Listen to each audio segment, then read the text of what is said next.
How can I heal my mind? And how can I really heal my body? The more you feel your feelings, the easier it gets to really understand them. Hi everyone, this is me, Jyotika Bedi. I'm the founder of Happiness is Love. We make relationships better. How can we really heal ourselves? How can I heal my mind? And how can I really heal my body? I started to heal when I chose to take full responsibility for my own feelings. So if you are watching this video, you are not alone. I feel you and your feelings are valid. The more you feel your feelings, the easier it gets to really understand them. So together, let us understand how to really feel our feelings instead of acting on our feelings. What I used to do, I really used to blame my struggles, my trauma for my pain and suffering. But the good news is that what happened in the past was not my fault. It wasn't my responsibility. However, healing is my prime responsibility and nobody else's. No matter what you are suffering for, one thing is for sure, and that one thing is that there is a cure. This is what I believe, this is what science says. You have to find the cure for yourself, a way to heal yourself. And the only way to do that is when we stop numbing ourselves. I did this too, and like I said, you are not alone. All too often, the road that we take to try getting rid of our pain is a road of trying to make the pain less. Trying to escape it, and I did too, to run away from it, to hide it, to block it, to fight it, to suppress it. Instead of actually getting rid of it or removing it, we pretend that we are fine while inside we are struggling. Nature has a cure for almost everything. Instead of going to nature's route of trying to cure ourselves, we often, and I did too, take the beaten path of medication and pills to calm ourselves in order for us to feel better. The result is we become more and more addicted to these happy meds. This is not the real cure. The real cure is looking within. Look at your life. Look at what's really happening. What is the purpose of my life, and to find meaning?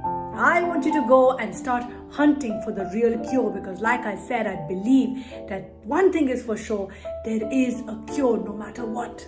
Until the time I don't take action, there will be no change, because I believe that pain sometimes builds inner strength, and the work that we do for ourselves becomes a gift that we give ourselves and others. Only if we are willing to do the hard work, the mental work, almost anything in the world can be healed. And like I said, the world needs healing. The world needs love, and it needs it fast. It's the only way to save the world. So there are a few mantras, there are a few tools, there are a few techniques that I'm using. Being a psychologist, it helps me because I'm able to focus on how to build more healing and build more compassion for myself.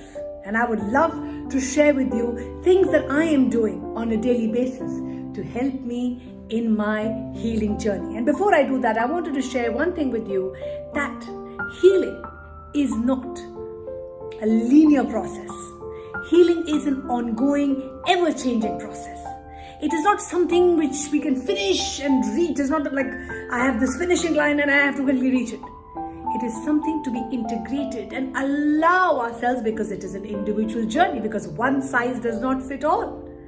It's unique and it's different for all of us. Healing isn't predictable or certain.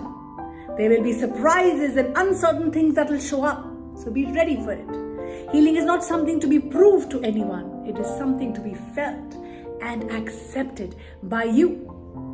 I will now share with you few techniques and few tips that are helping me in my healing journey.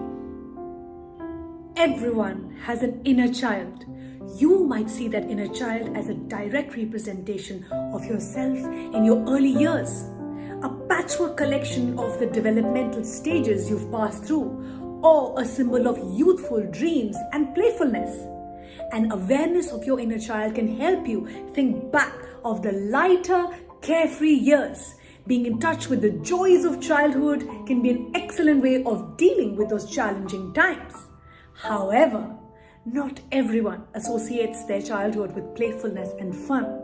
Though, if you have experienced any kind of emotional neglect, trauma, or other emotional pain, your inner child might seem very small, vulnerable, and in need of protection. I feel you, I am here for you, I see you. And the intention behind this video is not to judge or blame anyone. Like I said, what happened to us in the past was not our fault, not our responsibility. Healing is our responsibility, and I know it is difficult, and that's why we are here for you. You may have buried the pain deep to hide it and protect yourself from it, both your present self and your child, the child that you were once. Hiding pain doesn't really heal it. We all know that. Rather, suppressed pain, suppressed emotions, oppressed feelings only lowers our immune system and makes us ill. And what happens is that all of this surfaces in adult life, showing up as distress and stress in our personal relationships. And then we have difficulty meeting our own needs.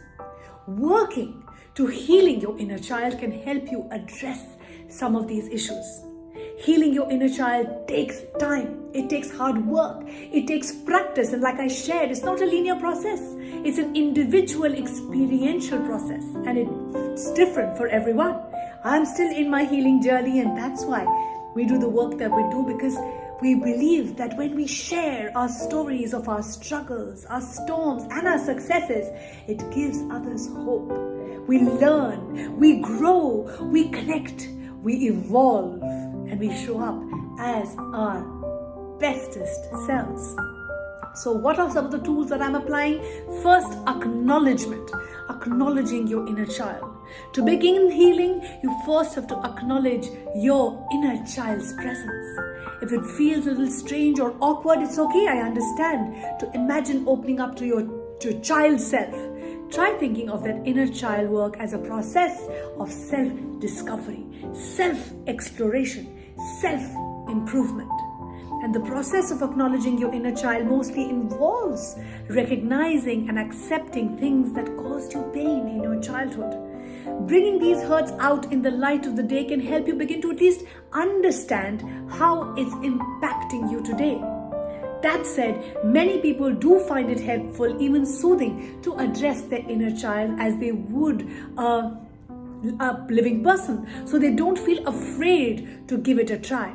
Listen to what that inner child has to say openly. After opening the door to connection with your inner child, it's important to listen to the feelings that enter. These feelings often come up in a situation that triggers strong emotions in us, that makes us feel discomfort and opens old wounds. And if you're a parent, I get it. Sometimes we get so triggered by our children that we don't know where is this coming from. You might notice, like I do, anger over unmet needs, sometimes feelings of abandonment or rejection, insecurity, vulnerability, guilt, shame, and unmanaged, unresolved anxiety. If you can trace these feelings back to specific childhood events, you may realize similar situations in your adult life that trigger the same responses. Let me give you an example. Let's say your partner suddenly becomes busy with work and doesn't have the time for that big night out that you two had planned. While you know that they prefer to spend time with you, you still feel rejected and frustrated.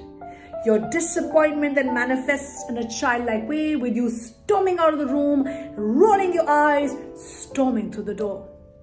Considering what happened through the eyes of your inner child, what you can offer is some valuable insights in this situation.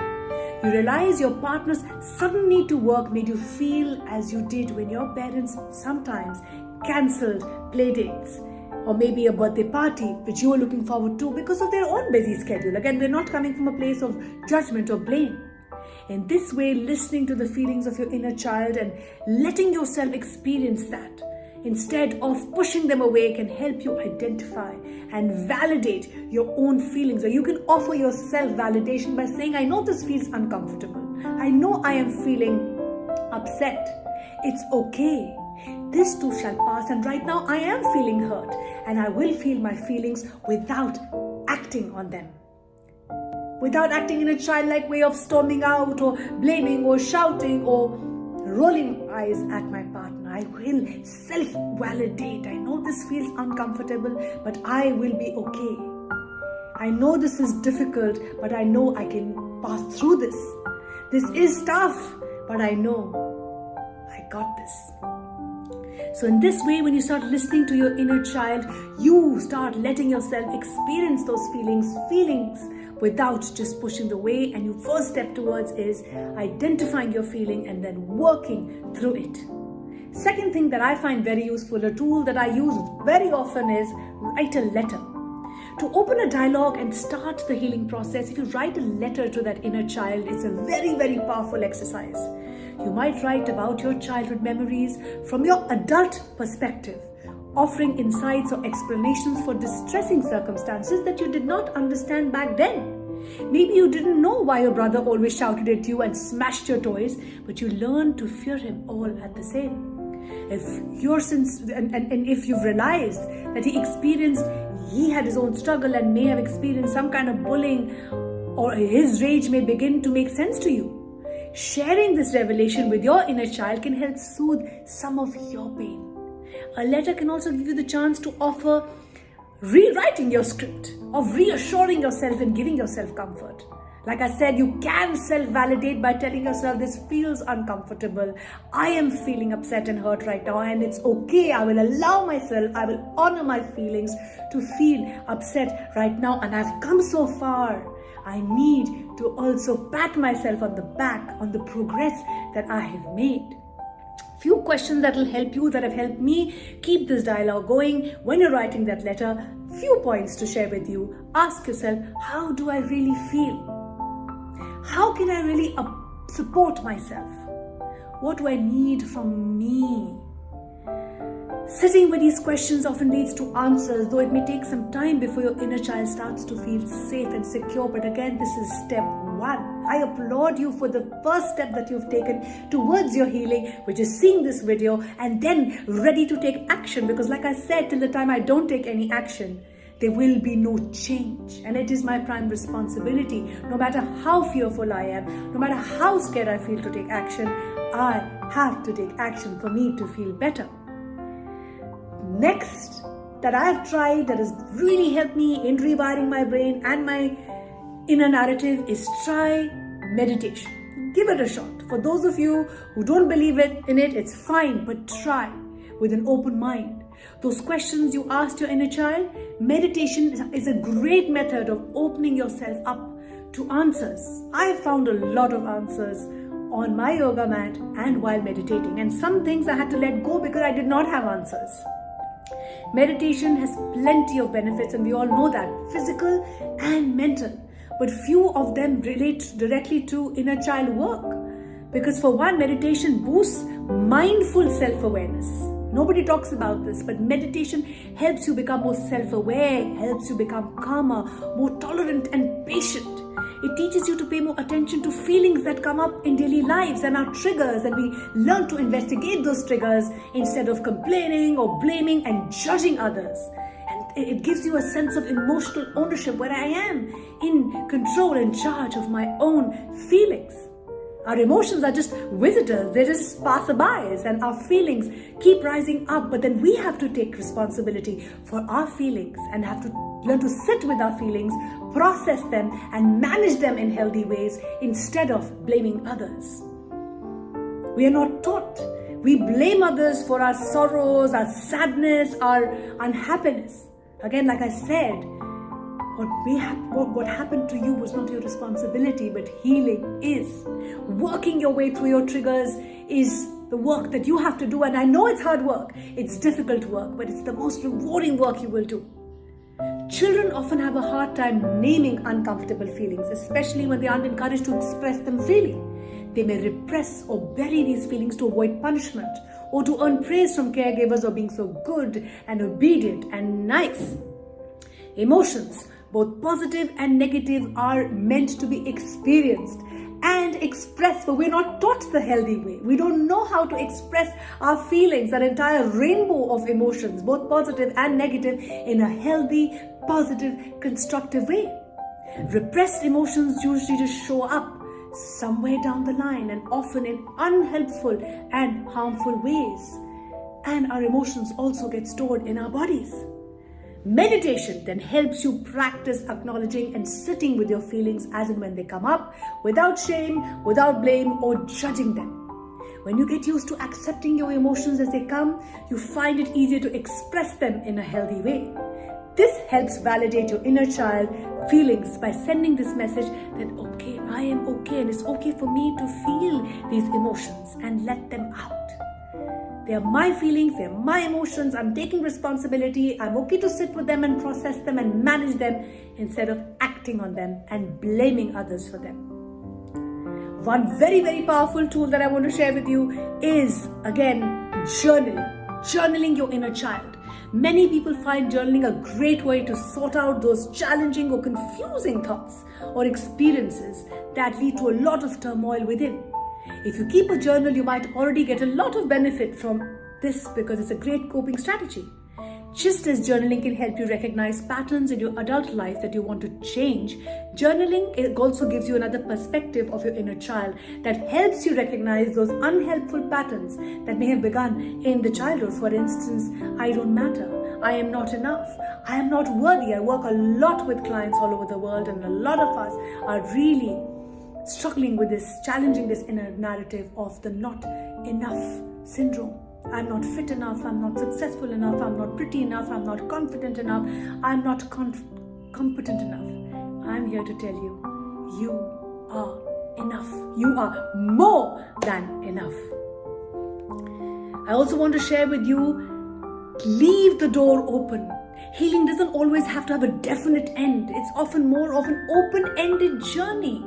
I could be hurting, happy, and healing all at the same time, because two or three emotions can coexist. You've started the process of reaching out to your inner child, and I applaud you for it. Now all you need to do is cultivate this newfound awareness and continue listening to your inner child's guidance as you move forward.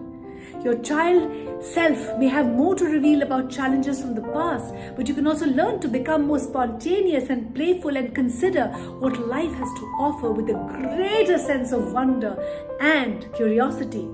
Staying in tune with your inner child can lead you to feel more complete, a sense of self that can boost more self-confidence and motivation so that you can help others heal. They say hurt people, I say heal people, heal people. Reinforce the connection that you've opened by affirming your intent to continue to learn, because life is about continuous learning. Life never stops teaching us. All we need to do is offer more love and compassion to ourselves and work towards our healings and not keep those wounds open so that we don't injure and hurt others the way we felt hurt. Lastly, it's really helped me, and I'm sure it'll help you. Talk to someone. Talk to someone like a therapist or a professional coach, someone who has the knowledge and the tools and the techniques to help you deal with this process. A lot of people call themselves therapists, but they don't have the competence. Therapists or personal coaches or personal counselors, make sure you find the right one, someone who you can relate to, someone who you feel comfortable and safe, because it's very important for you to learn to navigate that emotional turmoil that you'll initially feel by starting to apply some of the strategies that I've shared with you. What therapists typically recognize is they help you process your pain and help you become more aware on how that is impacting your everyday life, your relationships, and your overall well-being. But not all types of therapists prioritize exploration of past events or related concepts, such as the inner child. So you choose who is the right fit for you. There's cognitive behavior therapy, for example, which is considered highly effective treatment approach, but generally focuses on your experiences in the present. So if you're interested in doing some exploration of the past and getting to know your inner child, look for a therapist who has experience in this area. Typically, psychodynamically oriented psychotherapists can be a good fit for you. Inner child therapy, also called inner child work, specifically focuses on this process, but other types of therapists can also offer you support. It always helps to let yourself feel your feelings. And no matter what you're feeling, you can heal. I hope this video was useful to you. You can reach out to us for any kind of help. Like I said, your feelings are valid. You're not alone. We are here for you, and I know it's a difficult process. How can we help you? Please reach out to us. You can comment below. Till then, keep smiling, keep shining, keep inspiring.